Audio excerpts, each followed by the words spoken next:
Today, the UK's pesky high inflation.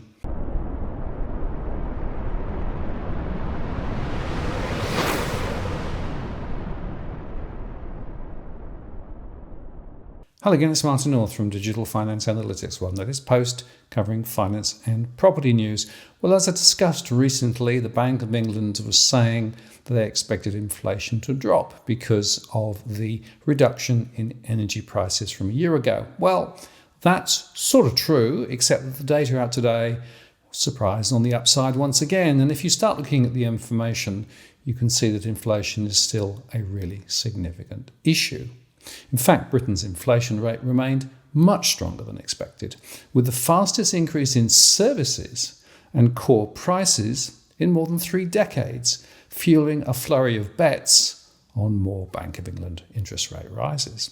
The Consumer Price Index registered an 8.7% increase in April, higher than any of the 36 estimates from economists or the 8.4% reading forecast by the central bank.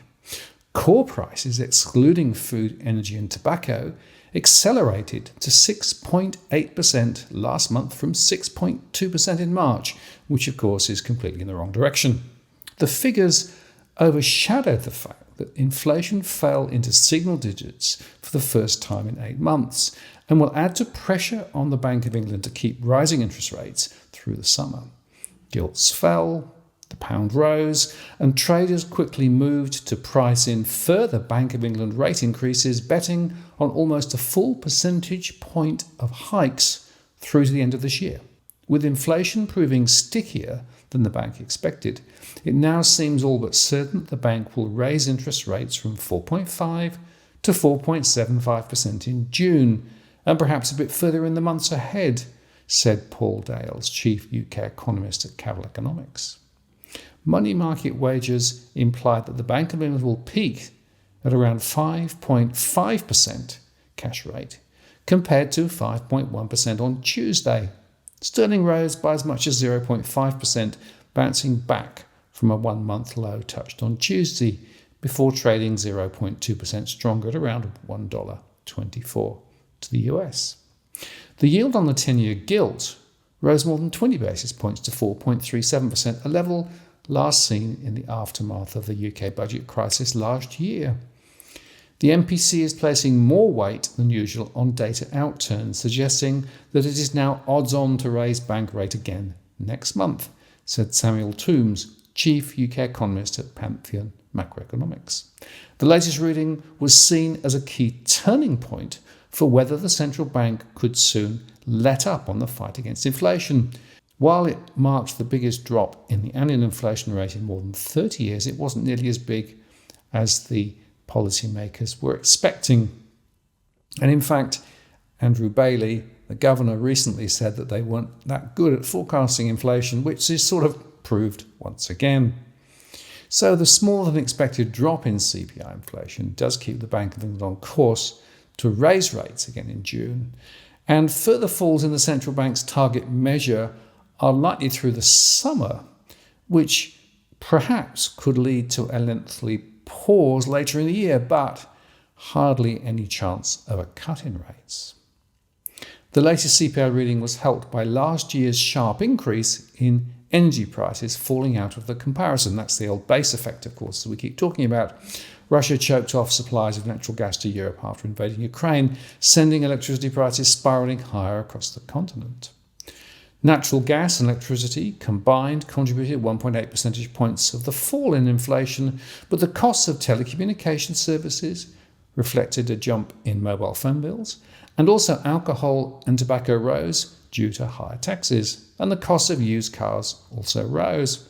The rate of inflation did fall notably, as the large energy prices seen last year were not repeated this April, but it was offset partially by increases in the cost of second-hand cars and cigarettes, said Grant Fitzner, ONS chief economist. However, prices in general remain substantially higher than they were this time last year, with annual food price inflation near historic highs.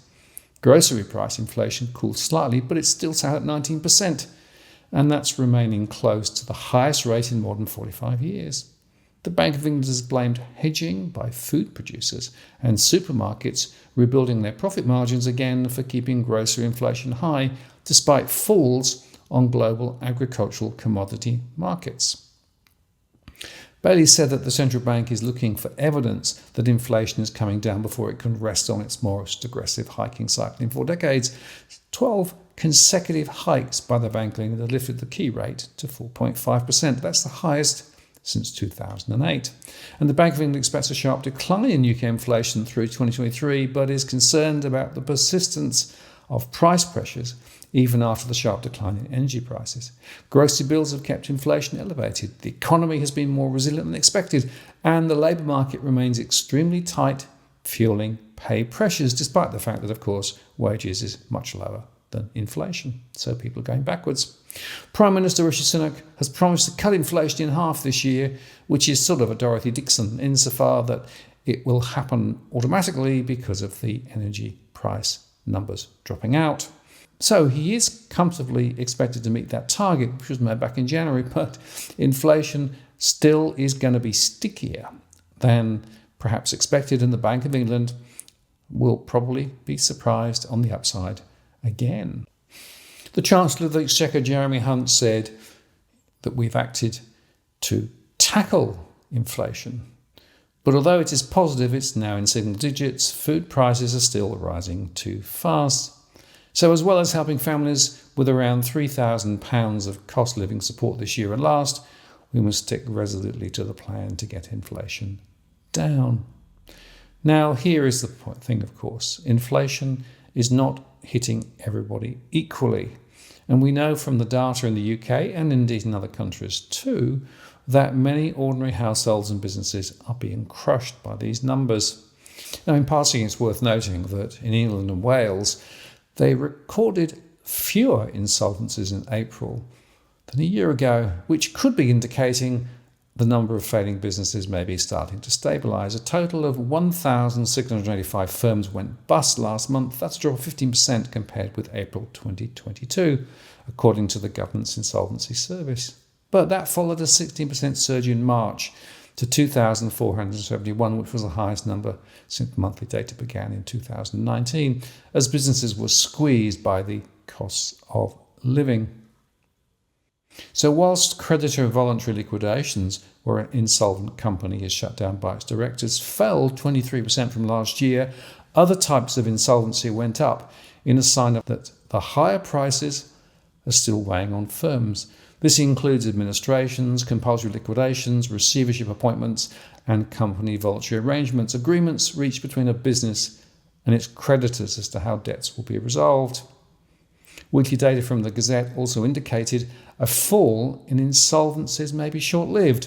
While the overall figures for the week ended May the 5th were largely unchanged on a year earlier, mainly due to a fall in the appointment of liquidators who shut down businesses, appointments of administrators who helped companies unable to pay their debts to gain temporary relief from creditors were up 125%.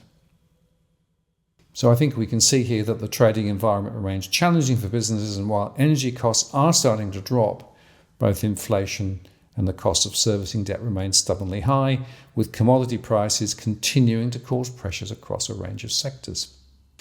And I still come back to this fundamental point. One of the reasons why inflation has been so strong is because of bad central bank policy. They took rates too low, they did the quantitative easing and all of those things, and yet, of course, nobody wants to talk about that. Everybody wants to talk about goods costs and those sorts of things, and wages costs and those sort of things.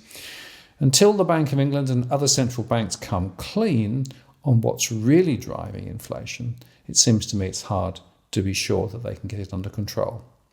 And by the way, this is mirroring similar trends in other Western economies too. The Reserve Bank of New Zealand lifted the official cash rate to 5.5% on the 24th of May. That's from 5.25% as they continue their own battle with regard to inflation. And I'll make a separate show on that a little later. And of course, the RBA down the track will also have to tackle it. And my suspicion is that we will again see higher rates in the Australian context too. I'm Martin North from Digital Finance Analytics. Many thanks for watching, and I'll see you again next time.